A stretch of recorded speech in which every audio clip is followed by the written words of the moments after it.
Anime are so widely available these days that it's practically unheard of for something popular to go unlicensed, yet that's exactly what happened with Blue Archive. The game has experienced a massive growth in popularity recently, which is always easy to tell by checking certain websites, so it's a bit odd that there has been no immediate way to stream it in the West unless you're a pirate.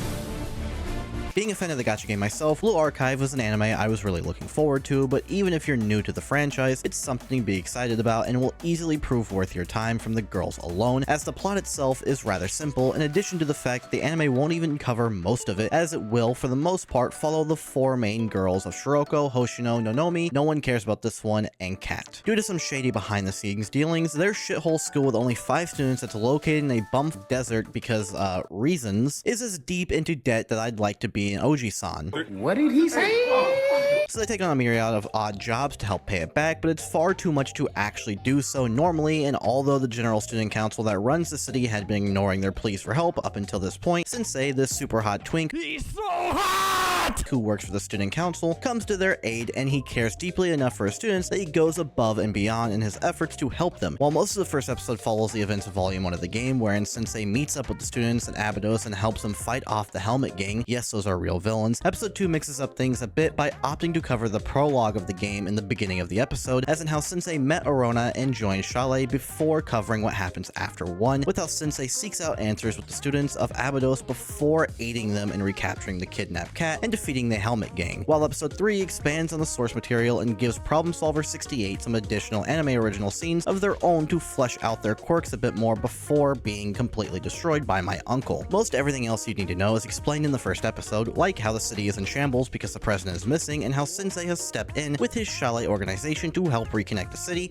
and its academies, but some things, just like in the game, are still left unexplained, such as the halos, why they exist, and why getting shot in the face 50 times doesn't unalive them. Because of the fact that the anime is likely to cover the entirety of Volume 1 in its first season, the rather heavy lore dump in the beginning of the first episode that insinuates darker things are bound to happen if Sensei doesn't properly help his students won't actually come into play anytime soon, thus ensuring that both fans of the games are placated in a faithful adaptation, while also not leaving newcomers in the dark or with the feeling of being overwhelmed, even though the anime makes the girls pretty dumb. The only real downside I found the anime to have was the more degenerate aspect of Sensei's character seems to have been cut out, despite being more indicative of how the game actually is, as illustrated by certain choices in the game, which is a bit disappointing as that aspect leans into the more comedic nature of the franchise that fits very well with both the slice of life aspect and the more darker and serious moments, while also helping many of the unexplained lore bits become easier to digest. That said, it's possible they'll be more present in future episodes once certain scenes get adapted, and they're at least making up for it in the meantime on the production side of things by showing the audience what we really want to see. Oh my, how lewd. Some may feel as though the fight scenes are a bit lackluster in their animation, storyboarding, and general way they play out, but that's primarily due to the anime opting to put more detail on the character acting, not only through Kat's goofy faces, but also the subtle movements and emotions of characters like Oji-san, revealing how she feels about something without speaking a word of dialogue, which poses nicely with Kat, who conveys everything through dialogue, making fine use of its new medium to visually and audibly tell a story of two characters who are both hiding something. It was already a lot better written than many of its contemporaries, but now even its anime adaptation is superb, and all of these facets come together for the viewer's enjoyment, so it's imperative that license holders take note and simulcast the best anime airing this season.